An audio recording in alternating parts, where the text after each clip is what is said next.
What is the Maesters Masterplan in A Song of Ice and Fire?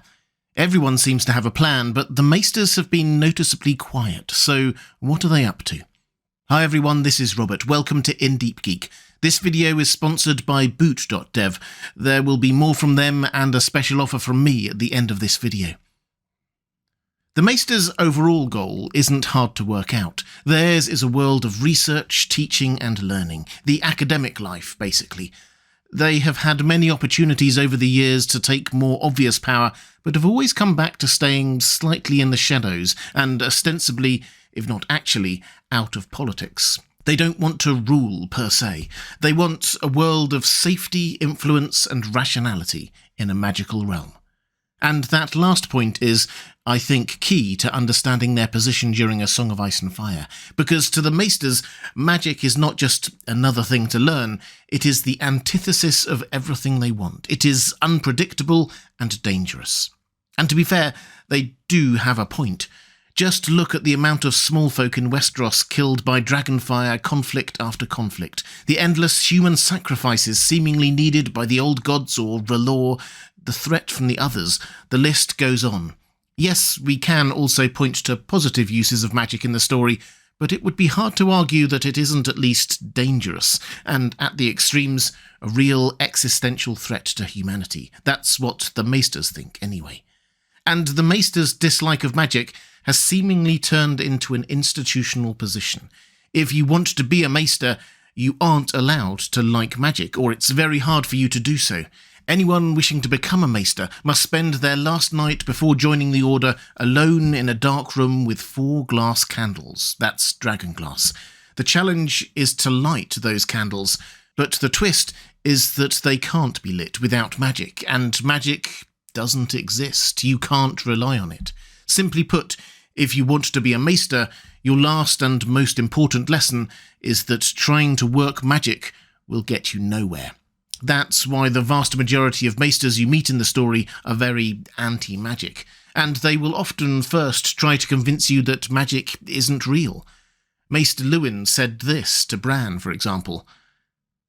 Perhaps magic was once a mighty force in the world, but no longer. What little remains is no more than the wisp of smoke that lingers in the air after a great fire has burned out, and even that is fading. Valyria was the last ember, and Valyria is gone. The dragons are no more, the giants are dead, the children of the forest forgotten with all their lore. And this is how they have historically gone about their plan. Teaching trainee Maesters that magic is basically extinct. Fewer than 1 in 100 even bother to get the Higher Mysteries link on their Maesters chain, and then trusting those Maesters to advise the lords and ladies of the realm and teach their children that that is the case. At which point, we should probably put in a necessary caveat here to the notion of a Maesters Masterplan. Whereas we can conceive of the core of the Citadel, the conclave of Archmaesters, having an agenda passed down the generations, we can't expect every Maester across the whole continent to be in on it. Indeed, we know of a few, Marwyn, say, and Qyburn, who seem very much against that agenda. And the vast majority of chain-wearing Maesters in keeps and castles up and down the land are much more likely to have just been indoctrinated into the truth of the Maester's position, as they would see it, than be aware of any deeper agenda.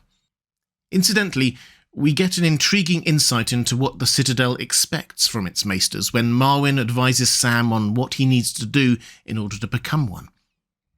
Tell them that you have always dreamed that one day you might be allowed to wear the chain and serve the greater good, that service is the highest honour and obedience is the highest virtue.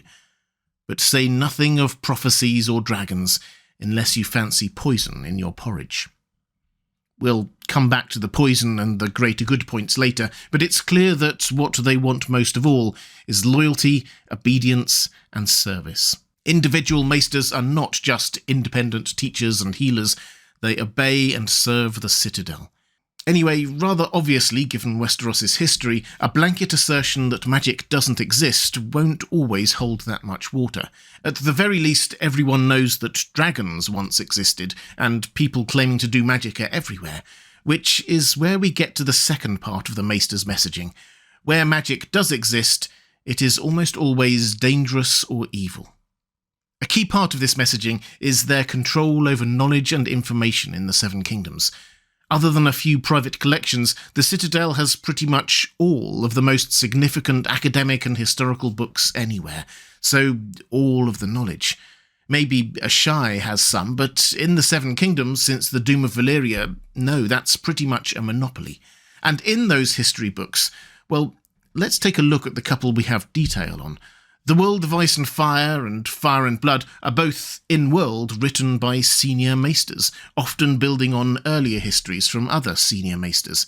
And in those books I struggle to think of a single time where a magic user is viewed in unambiguously positive light.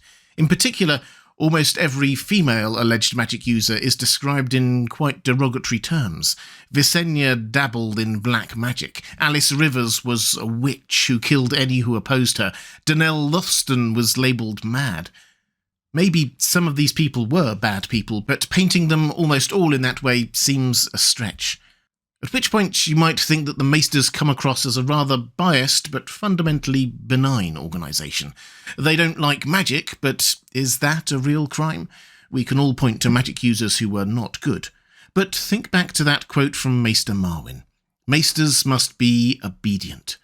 They must serve the greater good, and if they don't, the Citadel is willing to ostracise them or even kill them.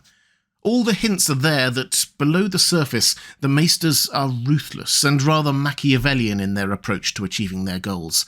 The Citadel is an incredibly powerful organisation, hidden behind the fact that they never seek power, just influence. A Maester is the most trusted advisor of every powerful person on the continent. They keep this position by making themselves indispensable and keeping a monopoly on knowledge. They deliver the babies of the highborn, educate their children, advise them on every matter, write and receive all their mail, and no one questions their motives. They clearly have some long-term policies to maintain their power base and advance their goals, like supporting the noticeably not very magical Faith of the Seven, rather than the very magical faith of R'hllor or the old gods, but they also seem to intervene in events to swing them their way. Subtly, of course, so no one could ever accuse them directly, but there's definitely a pattern here. It almost feels as though we can never 100% pin the blame on them for any one thing, but they are there with nearly incriminating evidence at every crime scene.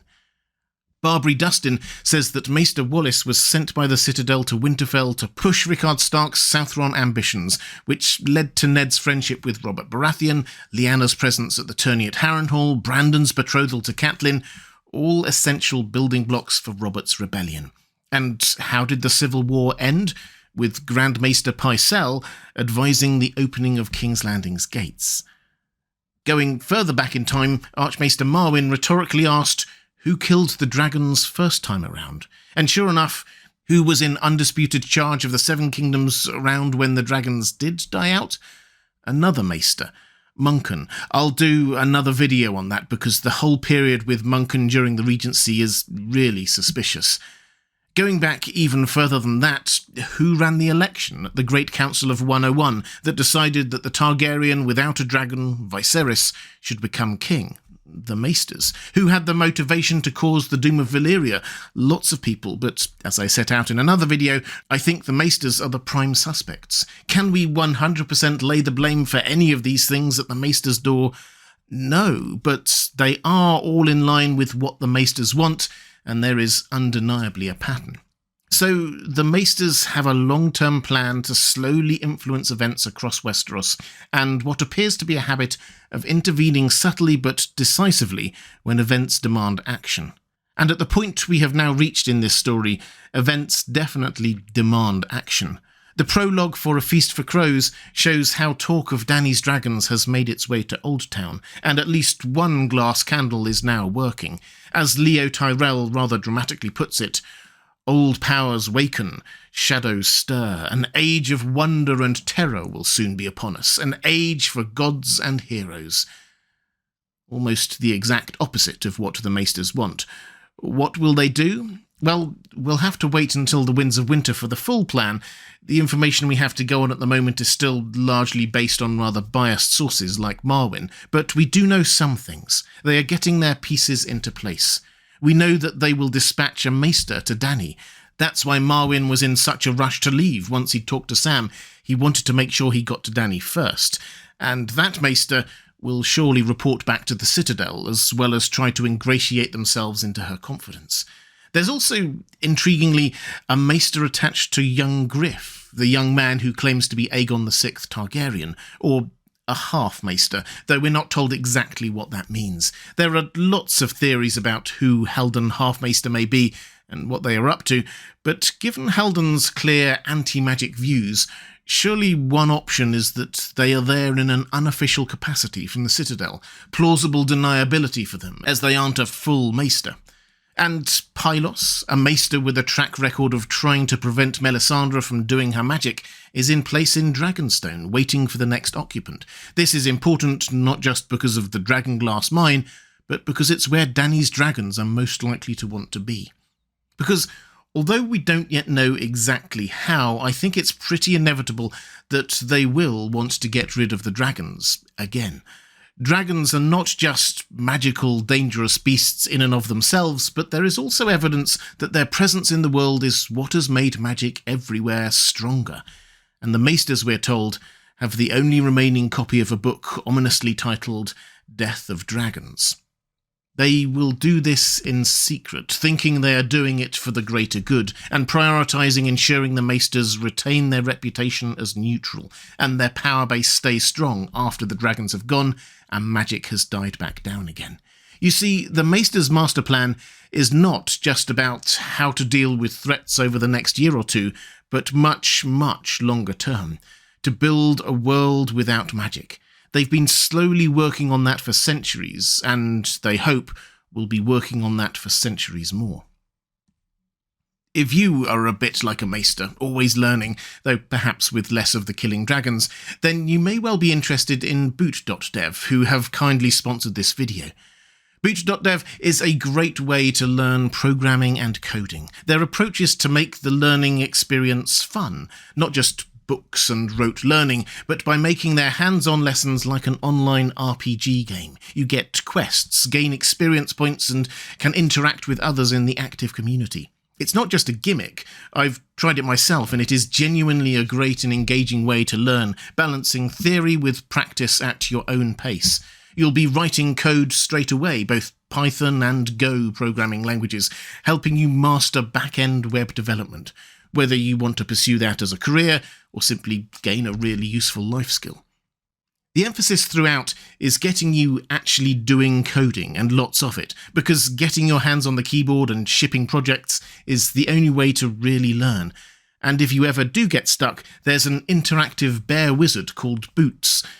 Yes, a bear wizard, who can talk you through the concepts, as well as an active Discord community. Although, start with a bear wizard, because why wouldn't you want to talk to a bear wizard? Anyway, I'd really recommend it as a great and accessible way to learn about coding.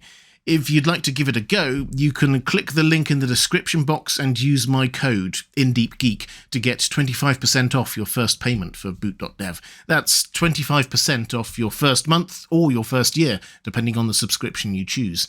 That's with the code InDeepGeek. Importantly, there's also a 30-day no-questions-asked refund policy, so if you do try it and find that it isn't for you, you've lost nothing, and probably still gained the experience of meeting a bear wizard named Boots. If you'd like to see more videos about the world of A Song of Ice and Fire, please check out the playlist on the left of your screen. Or to support this channel, thank you. There's a link to my Patreon page on the right of your screen. That's all for this time. Thanks for watching. I'll see you again soon.